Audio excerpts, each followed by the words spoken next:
So students, today we'll continue with the intermolecular force of interaction। तो last video में हमने discuss किया था कि किसी भी स्टेट ऑफ मैटर के लिए अल्टीमेट क्या चीज़ रहेगी कि उनके मॉलिक्यूल के बीच में इंटरेक्शन कैसा है। तो आज हम डिफरेंट टाइप्स ऑफ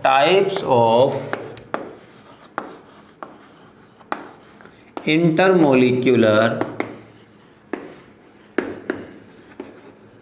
फोर्सेस इन्हें डिस्कस करने वाले हैं। बहुत ही इम्पोर्टेंट वेरी इंटरेस्टिंग टॉपिक है। बहुत सारे जो क्वेश्चंस हैं आपके जो रहे होंगे जूनियर क्लासेस में वो इन चीज़ों से सॉल्व हो सकते हैं। बहुत से फिनोमिना जो आपने एज ए साइंस में ट्रिक किए होंगे उनमें भी ये यूज़ होता है। तो सबसे पहले देखो टाइप्स ऑफ इंटरमोलिकुलर फोर्सेस। सबसे पहला जो है बहुत इंटरेस्टिंग होगा, इसका नाम भी बड़ा अच्छा है, लंदन, LONDN लंदन। और एक नाम हो रहा है इसका डिस्पर्जन, DISPERSION डिस्पर्जन। और लास्ट नेम है इंस्टंटेनियस फोर्स ऑफ इंटरेक्शन। ठीक है, London force of interaction, dispersion या फिर इंस्टंटेनियस फोर्स ऑफ इंटरेक्शन क्या होता है जरा समझना, बड़ा आसान सी चीज़। देखो मैं एग्जांपल लेता हूँ, बड़ा बिल्कुल बहुत ही अच्छा एग्जांपल लेंगे हम इनर्ट गैसेस का। Inert gases, we know what are inert gases like helium, neon, argon, krypton, Kr and xenon. These are noble gases क्योंकि इनका ऑक्टेट बिल्कुल भरा हुआ है, कंप्लीट है। जितने इलेक्ट्रॉन चाहिए पूरे हैं। यहाँ पर हीलियम को 2 चाहिए, कंप्लीट है। इन सब के आउटर मोस्ट का ऑक्टेट पूरा कंप्लीट है। आउटर में 8 इलेक्ट्रॉन्स प्रेजेंट हैं। तब भी इनके बीच में फोर्स ऑफ इंटरेक्शन डेवलप होता है। उसका एग्जाम्पल क्या है, कैसे प्रूव होता है? प्रूव ऐसे होता है कि हम इनर्ट गैसेस को लिक्विड में कन्वर्ट कर सकते हैं। और अगर हमने इनको लिक्विड में कन्वर्ट किया है तो इससे साफ साफ प्रूफ मिल रहा है कि इनके बीच में कोई ना कोई फोर्स तो डेवलप हुआ होगा। अब वो कौन सा फोर्स है उसको जरा डिस्कस करते हैं, कैसे वो डेवलप होता है। देखो जरा समझो। फॉर एग्जाम्पल ये आपके पास 2 हीलियम या मैं कहता हूँ चलो नियॉन, ये नियॉन के 2 एटम्स हैं। ठीक है, एक नियॉन ये आ गया, एक नियॉन ये, और इसके ये इलेक्ट्रॉन देखो एक्चुअल में होते रहे इलेक्ट्रॉन है, बट ये इलेक्ट्रॉन घूमते रहते हैं। तो ये एक इलेक्ट्रॉन डेंसिटी बना दी इन्होंने, इलेक्ट्रॉन डेंसिटी। कभी इलेक्ट्रॉन यहाँ कभी यहाँ, इस तरीके से। ठीक, ऐसे इलेक्ट्रॉन डेंसिटी यहाँ बन गई।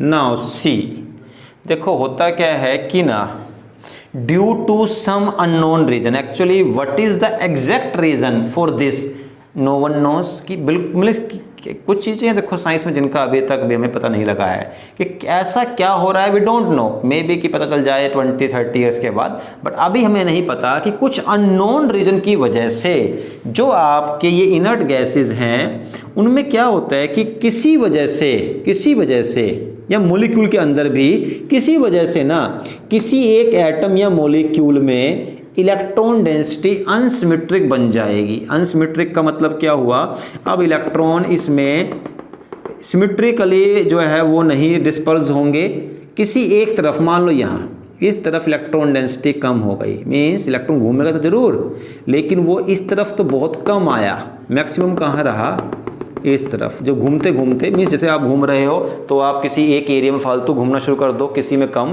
तो जहाँ कम घूम रहे हो वहाँ आपकी प्रोबेबिलिटी कम हो जाएगी। तो ऐसे ही इलेक्ट्रॉन मैक्सिमम इस एरिया में आना शुरू हो गया कुछ टाइम के लिए, कुछ मिली सेकेंड्स के लिए। एक्चुअल में इलेक्ट्रॉन्स के लिए सेकेंड्स बहुत होते हैं क्योंकि उसकी स्पीड लाइट के बराबर है।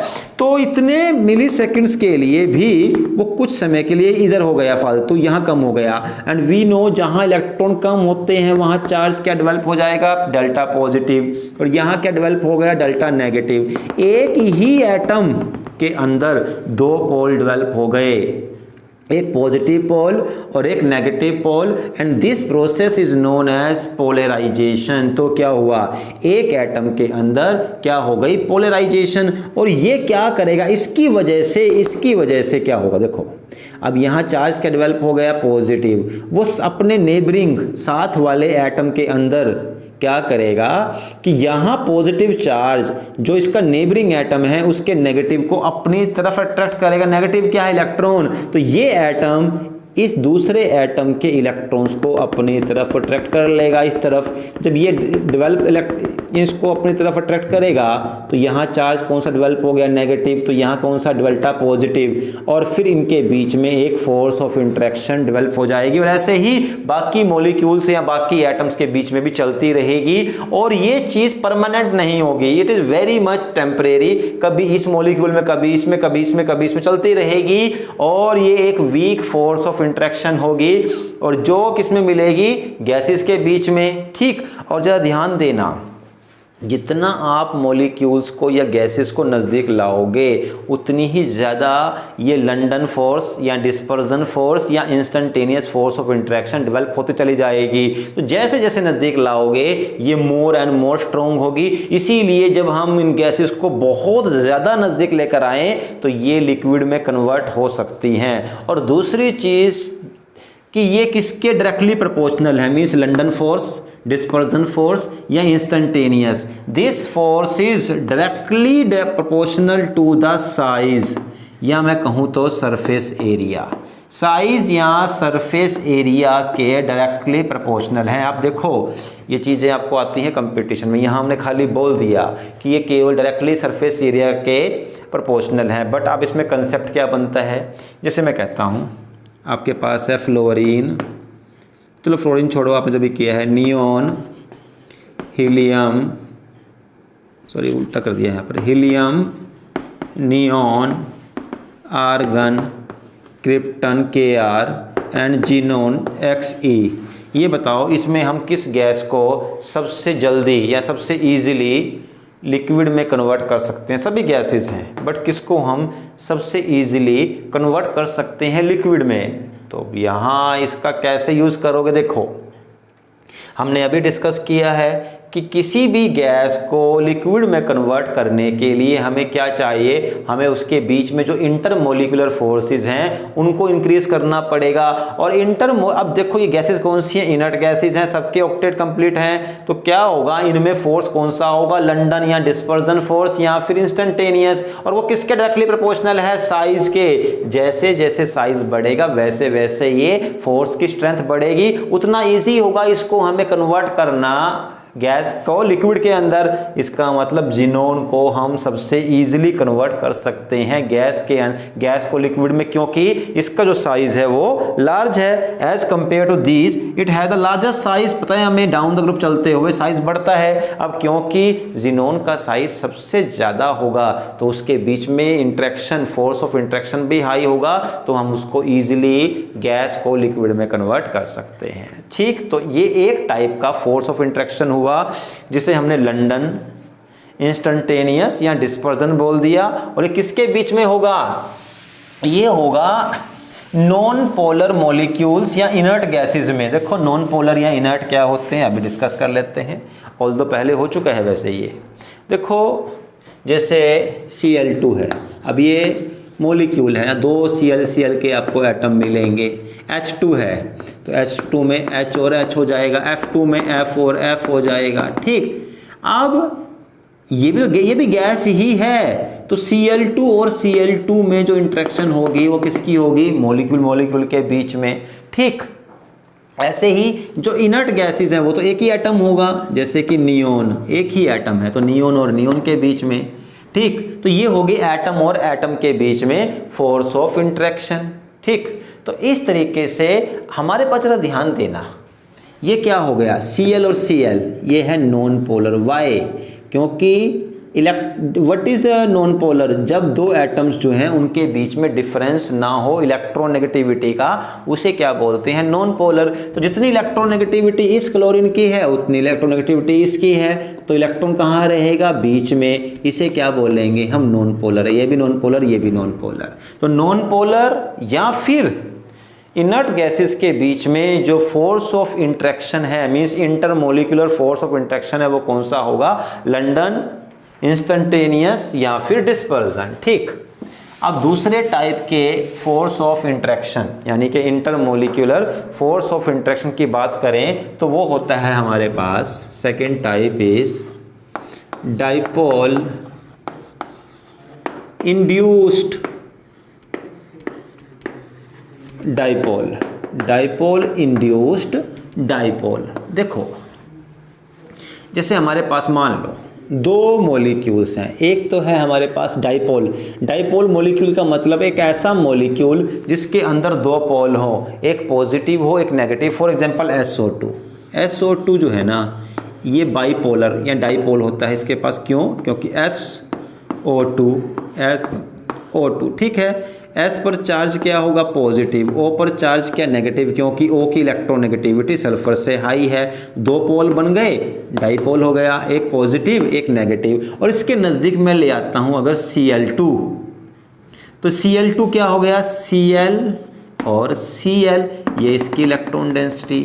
ठीक, ये इसकी इलेक्ट्रॉन डेंसिटी। और इसको आप एज ए होल ऐसे बना सकते थे। देखो जरा ध्यान देना, आप इसको ऐसे ले सकते हो, इलेक्ट्रॉन डेंसिटी ये Cl ये Cl, इलेक्ट्रॉन डेंसिटी ये ऐसे ऐसे, इलेक्ट्रॉन डेंसिटी ये रही, Cl2 की इलेक्ट्रॉन डेंसिटी ऐसे है।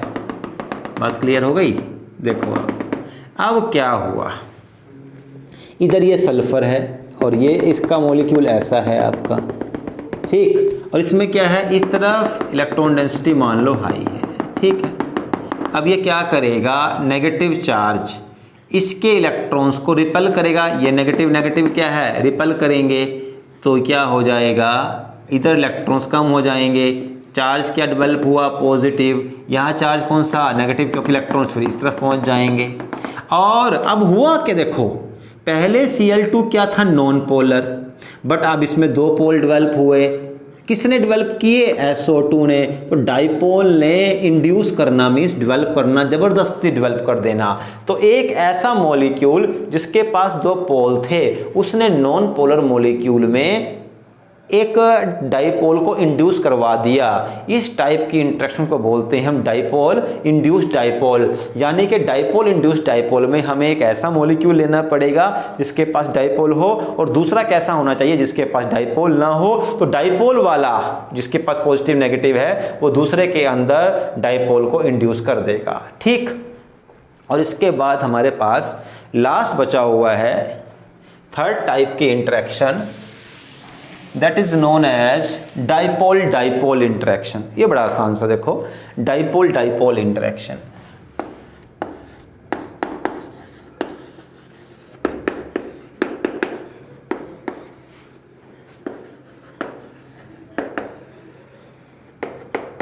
अब इस डाइपोल डाइपोल इंटरेक्शन में क्या होता है? देखो साफ पता चल रहा है, डाइपोल डाइपोल यानी कि दोनों मॉलिक्यूल के पास क्या है? डाइपोल होने चाहिए। फॉर एग्जांपल HCl ले लेता हूँ मैं, ये HCl ये HCl और अब बहुत सारे HCl ले लो, नो प्रॉब्लम। अब क्या होगा? देखो Cl की इलेक्ट्रोनेगेटिविटी हाई है, डेल्टा नेगेटिव, H को delta positive, delta positive delta negative, delta positive delta negative.